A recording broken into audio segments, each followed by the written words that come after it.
Hi everyone, David and I are both delighted to share with you some work we've been doing as part of our PhD on the indirect effects of ICT using the example of Vinted. So for your information, the main part of this presentation was presented in an article at the ICT Forest conference. And our key message is that we need to be very careful with the figures resulting from calculations of the environmental impact of digital technologies, especially when it comes to making environmental decisions. And the good news is that there are tools that are not purely quantitative and that can help support decision making. So first of all, here is a rather extreme example that illustrates the importance of being careful when drawing conclusions from quantitative results. I don't know if you've seen this study published in Scientific Reports, which is close to Nature, the prestigious journal. According to the results of this study, the carbon emissions of writing and illustrating are lower for AI than for humans. So this explicitly suggests that if I'm a company that needs to have a writing or illustration task done, the best decision from an environmental point of view is to use generative AI rather than a freelancer, which is, of course, totally wrong because the calculations behind these results make absurd assumptions. Not to mention the fact that carbon is not the only criterion for making environmental decisions. So why are those assumptions totally wrong and absurd?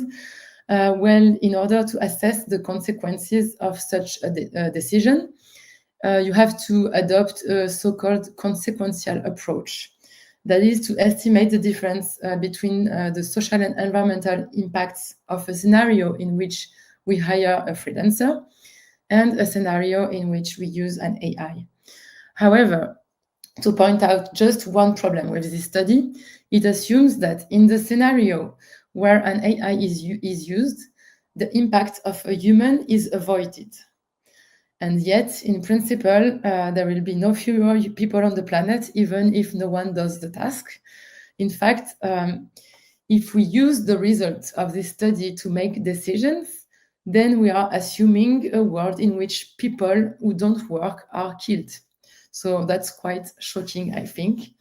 And yes, this example illustrates the need to be careful with quantitative results without context, even when published by trusted sources. So it's a rather caricatural case, but you'll see later that it applies to other contexts, even when using serious methodology such as avoided emissions frameworks. In recent years, there have been a number of methodologies that have been published in the digital sector to calculate the avoided emission of digital technologies. These methodology, they support what we often call the twin transition, which is a narrative according to which the digital technologies will enable the environmental transition. So in other words, even if the digital technologies have important environmental impact, those would be in a sense offsetted by the emission or the impacts it allows to avoid in the other sectors. This is why the term avoided emission is often used. And in order to study the relevance of this method to help the environmental transition, we have conducted a literature review of 10 man-made methods, such as maybe someone knows the ITU 1480, Empreinte Projet from ADEME, or the NZI from Carbon 4. In particular, we also studied the application of one of these methods to the Vinted use cases. So Vinted is a leading clothing resale platform, which operates mainly in Europe, and they have published a report in 2021 that states that on average, each transaction on the Vinted platform had avoided 1.8 kilogram CO2 equivalent. What's really behind this figure, the 1.8 kilogram CO2 equivalent avoided? Well, at first, there are what we call the direct effect. In the case of Vinted, those are the green gas emissions from parcel deliveries or transport, and the operation for Vinted. So it can be, for instance, the data center where Vinted is being hosted, or the end user equipment that you will be using to access the Vinted platform. Then you want to assess and to include the indirect effects, which are often linked to the changes in behavior that have been brought by the introduction or the deployment of the solution you are investigating. Some of those indirect effects are always taken into account, while others are never or very badly taken into account. The first kind of indirect effects are enablement. In other words, they are the positive indirect effects, and of course, they are always taken into account. In the case of Vinted, these are cases where the solution has made it possible to avoid the purchase of a new clothes and also avoid the impact of producing that new clothes. The other indirect effects are never or very partially taken into account. This is the case for direct rebound effects. In the case of Vinted, those can be the case for additional impact due to compulsive buying. These are cases where buyers say that if Vinted didn't exist, they wouldn't have bought that item. So this means that Vinted have created a new demand, which has caused additional impact. It is also the case for indirect rebound effects, which are never taken into consideration in avoided impact studies. For example, in the case of Vinted, this could be additional impact due to the fact that Vinted make it very easy for people to sell clothes that they would have otherwise given away or thrown away. When they spend the money from these sales, for example, to buy fast fashion clothes, this will of course lead to additional impact. And it has been documented that many users use the money that have been earned on Vinted to buy fast fashion. So in a sense, Vinted is fueling the fast fashion industry. Finally, there are many other indirect effects which are quantifiable and sometimes even not quantifiable that are not less important, but those are all the other indirect effects that can be caused by the introduction of a digital technology. For example, it has been documented by Elodie Juge that there have been a shift in seller behavior toward what she called the consumption practices, which is a blur between the practices of sellers and consumers, which might lead in the long term to additional sources of environmental impact. As you can see, the direct and enablement are of course taken into account in the Vinted study. The direct rebound effect are only partially considered, and the other indirect effects are not considered at all in Vinted studies. So what is really the problem with this figure, the 1.8 kilograms CO2 equivalent avoided? Well, at first, as we have seen, they often ignore some indirect effects. And this is particularly the case for social effects, which are systematically excluded.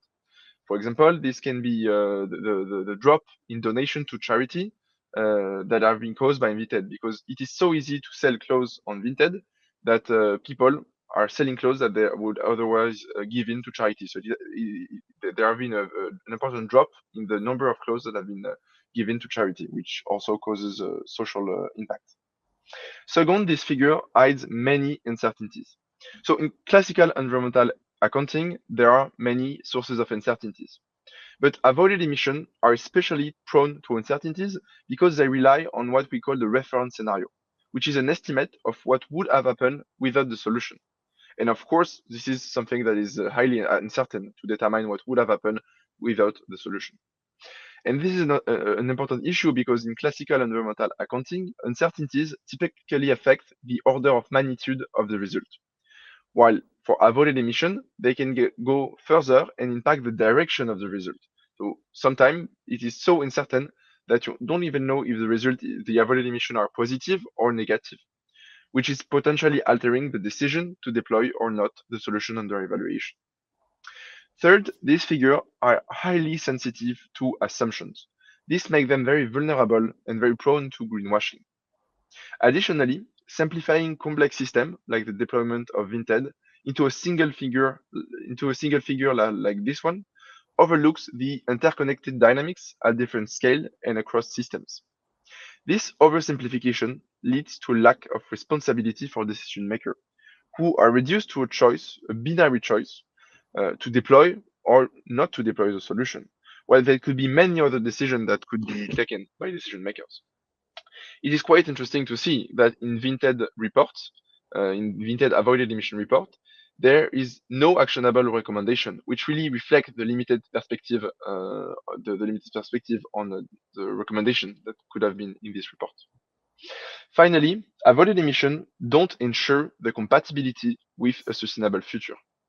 The assumption, very liberal assumption, that identifying and funding solutions that would maximize avoided emission would constitute in itself an environmental transition is flawed.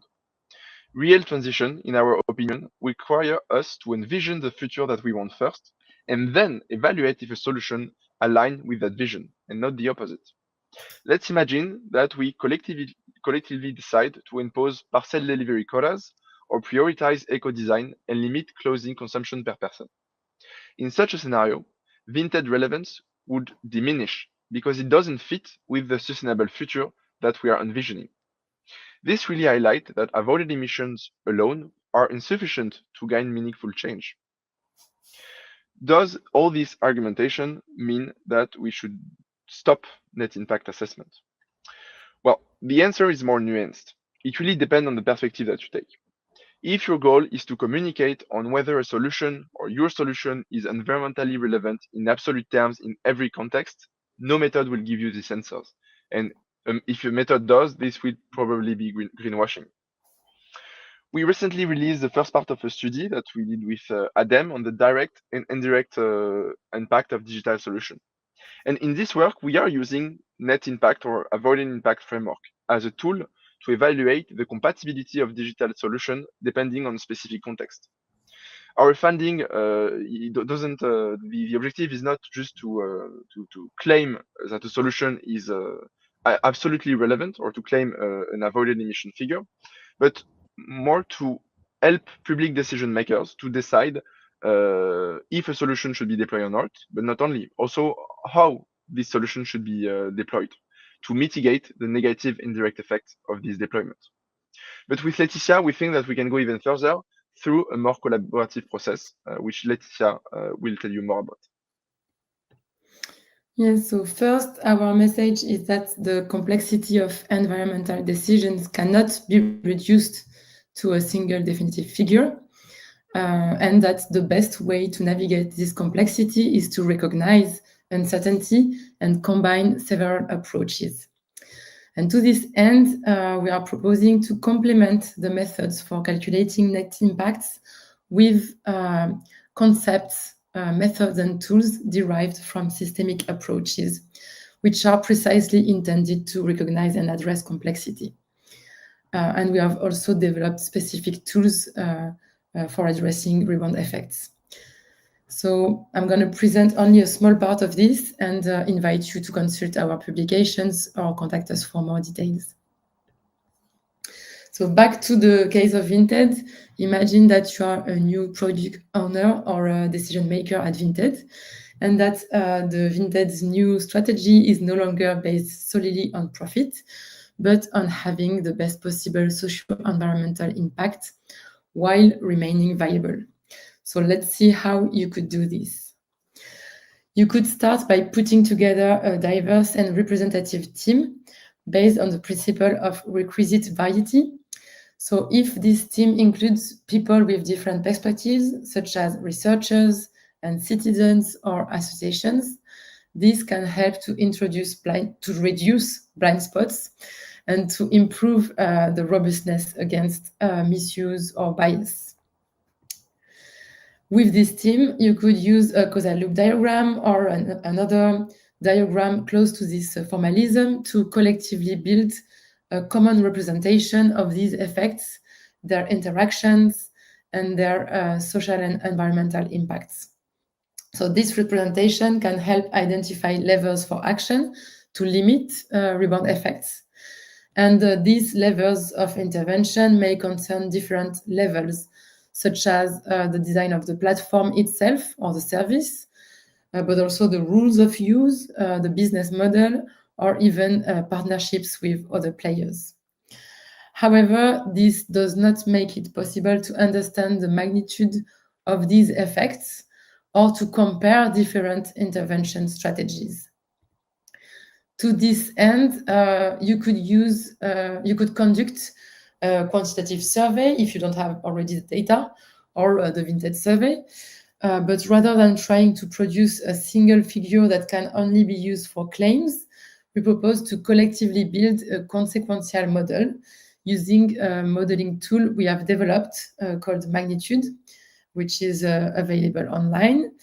open source, whose graphical interface enables non-experts to understand and modify the model. So the objective is to represent quantitative uncertainties and to simulate different scenarios in order to compare intervention strategies using multiple criteria. So not just carbon emissions, but also maybe the viability of this scenario and the total loss for charities. So throughout this process, you could use the rebound archetypes cards that we also developed specifically to address rebound effects. They could be useful to identify potential indirect effects before finding out whether these effects exist and studying them. And they could also be used to identify possible strategies of mitigation. So this may seem difficult to achieve because of the resources required, but in reality, for the whole quantitative part, it should be more or less the same efforts as the net impact methodologies, with the difference that both the model and its underlying assumptions are made visible, are presented in a transparent and modifiable manner, rather than just using a single numerical results. That being said, it's a legitimate concern because even though we have some real case studies, we haven't yet deployed such methodology completely in real conditions. And we need more examples, in fact, to study the limitations and the good practices associated with this approach. So, in fact, we invite you to contact us if you are interested in participating in our research process. And finally, here are the QR codes for the rebound archetype cards, the magnitude modeling tool, and also the ADEM report David talked about, as well as the paper we co-wrote for the ICT conference. Thank you very much for your attention. Thank you.